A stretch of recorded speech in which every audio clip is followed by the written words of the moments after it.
This course comprises a book entitled Persian Language Teaching. In Persian آموزش زبان فارسی. تمرین 50. Exercise 50. جواب سوالهای زیر را در یک جمله بنویسید. Write a sentence in reply to the following questions. بزرگترین کشور جهان کدام است؟ بزرگترین کشور جهان کدام است؟ نام کشور شما چیست؟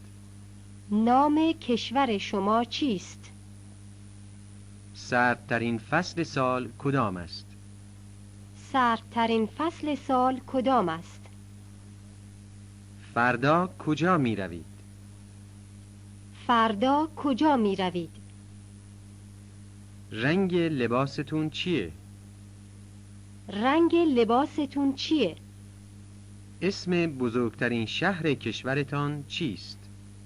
اسم بزرگترین شهر کشورتان چیست؟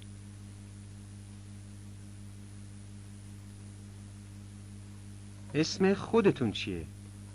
اسم خودتون چیه؟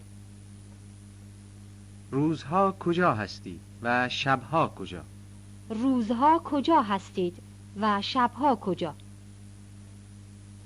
به نظر شما پاییز بهتر است یا بهار؟ به نظر شما پاییز بهتر است یا بهار؟ به نظر شما رنگ سفید قشنگتر است یا رنگ آبی؟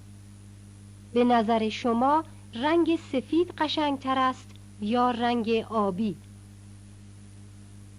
شما در تابستان میوه بیشتر می‌خرید یا در زمستان؟ شما در تابستان میوه بیشتر می‌خرید یا در زمستان؟ میوه در چه مغازه‌ای هست؟ میوه در چه مغازه‌ای هست؟ از چه دکانی نان می‌خرید؟ از چه دکانی نان می‌خرید؟ از چه فروشگاهی برنج و روغن می‌خرید؟ از چه فروشگاهی برنج و روغن می‌خرید؟ در شهر شما گوشت گرانتر است یا تخم مرغ؟ در شهر شما گوشت گرانتر است یا تخم مرغ؟